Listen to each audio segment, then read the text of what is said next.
मैं मुकेश सर एक global study point कम competitive classes में आप लोगों का स्वागत करता हूं। आज आप लोगों के लिए मैं 10वीं कक्षा के चैप्टर 1 जैव प्रक्रम पोषण का भाग 1 के ऑब्जेक्टिव प्रश्नों का संग्रह लेकर आया हूं। इस भाग में आप लोगों के लिए पौधों में पोषण से संबंधित ऑब्जेक्टिव प्रश्न का संग्रह है। आइए हम लोग प्रश्न संख्या पर चलते हैं। इसे ध्यान से सुनिएगा और इसका पार्ट 2 भी बहुत जल्द ही आप लोगों को यूट्यूब पर दे दिया जाएगा। वे सारी क्रियाएं जिनके द्वारा जीवों का अनुरक्षण होता है क्या कहलाती हैं? तो वह कहलाती है जैव प्रक्रम। बहुकोशिकीय जीवों में खाद्य पदार्थों एवं गैसों के परिवहन के लिए क्या होता है? तो बहुकोशिकीयों में खाद्य पदार्थों एवं गैसों के परिवहन के लिए परिवहन तंत्र होता है। वह विधि जिससे जीव पोषक तत्वों को ग्रहण कर उनका उपयोग करते हैं क्या कहलाता है? तो वह विधि कहलाता है पोषण। वैसे पौधे जो पोषण के लिए सड़ी गली चीजों पर आश्रित रहते हैं क्या कहलाते हैं? तो वे कहलाते हैं मृतजीवी। गोबर छत्ता किस प्रकार का पौधा है? तो गोबर छत्ता एक मृतजीवी पौधा है। अमरबेल किस प्रकार का पौधा है? तो अमरबेल एक परजीवी पौधा है। जिस प्रक्रिया के द्वारा पौधे अपना भोजन तैयार करते हैं उस मूलभूत प्रक्रिया को क्या कहते हैं? उसे कहते हैं प्रकाश संश्लेषण। प्रकाश संश्लेषण की प्रक्रिया में किस पदार्थ का उत्पादन होता है? तो प्रकाश संश्लेषण की प्रक्रिया में ग्लूकोज का उत्पादन होता है। प्रकाश संश्लेषण की प्रक्रिया में किसका निष्कासन होता है? तो प्रकाश संश्लेषण की प्रक्रिया में ऑक्सीजन का निष्कासन होता है। प्रकाश संश्लेषण की प्रक्रिया में किसका अवशोषण होता है? तो प्रकाश संश्लेषण की प्रक्रिया में सूर्य के प्रकाश से ऊर्जा का अवशोषण होता है।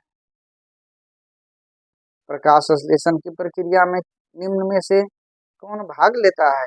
तो प्रकाश संश्लेषण की प्रक्रिया में इनमें सभी भाग लेते हैं। सूर्य का प्रकाश, CO2, जल एवं क्लोरोफिल। निम्न में कौन प्रकाश संश्लेषी अंगक है? तो निम्न में प्रकाश संश्लेषी अंगक है क्लोरोफिल। पौधों में सूर्य प्रकाश को अवशोषित करने की क्षमता किसमें होती है? तो सूर्य के प्रकाश को अवशोषित करने की क्षमता जो है हरित लवक को होती है। पौधों में गैसों का आदान प्रदान किस क्रिया द्वारा होता है? तो गैसों का आदान प्रदान पौधों में होता है विसरण के द्वारा। पौधों में गैसों का आदान प्रदान किस अंग द्वारा होता है? तो पौधों में गैसों का आदान प्रदान होता है पत्तियों में अवस्थित रंध्रों द्वारा। वायुमंडल में कार्बन डाइऑक्साइड कितना प्रतिशत है? तो विद्यार्थियों वायुमंडल में कार्बन डाइऑक्साइड 0.3% है। अमीबा तथा पैरामीशियम किस प्रकार का जंतु है? तो अमीबा तथा पैरामीशियम जो है एक प्राणी संपोषी जंतु है। निम्न में प्रकाश संश्लेषी अंगक कौन है? तो निम्न में प्रकाश संश्लेषी अंगक है हरित लवक। पौधों में संचित भोजन को क्या कहते हैं? तो पौधों में संचित भोजन को कहते हैं स्टार्च या इसे मंड भी बोलते हैं।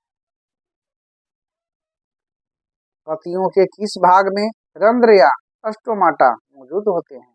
तो पत्तियों के बाहरी त्वचा या इसे एपिडर्मिस बोलते हैं, इसमें रनरिया स्टोमेटा मौजूद होते हैं। जब जीव दूसरे प्राणी के संपर्क में स्थायी अथवा अस्थायी रूप से रहकर अपना भोजन प्राप्त करते हैं, तब इस प्रकार के पोषण को क्या कहते हैं? तो इस प्रकार के पोषण को कहते हैं परजीवी पोषण। गोलकृमि, हुकवर्म आदि में किस प्रकार का पोषण पाया जाता है? तो इसमें पाया जाता है परजीवी पोषण। कवक एवं बैक्टीरिया में किस विधि द्वारा पोषण होता है? तो कवक एवं बैक्टीरिया में होता है मृतजीवी पोषण। निम्न में अपघटक की श्रेणी में किस प्रकार के कोशी को रखते हैं? तो इनमें रखते हैं, अपघटक की श्रेणी में रखते हैं मृतजीवी कोशी। मृतजीवी अपना भोजन किस रूप में ग्रहण करते हैं? तो मृतजीवी अपना भोजन जो है घोलित कार्बनिक पदार्थों के रूप में ग्रहण करते हैं। प्राणी संपोषी अपना भोजन किस रूप में ग्रहण करते हैं? तो प्राणी संपोषी अपना भोजन जो है दोनों रूपों में करते हैं, अर्थात ठोस रूप में भी और तरल रूप में भी। और इसी के साथ आज का हमारा ये महत्वपूर्ण प्रश्नों का संग्रह समाप्त होता है। वीडियो अंत तक देखने के लिए बहुत बहुत धन्यवाद। आगे हमारा इसी का पार्ट 2 बहुत जल्द ही आपके यूट्यूब पर डाल दिया जाएगा। धन्यवाद।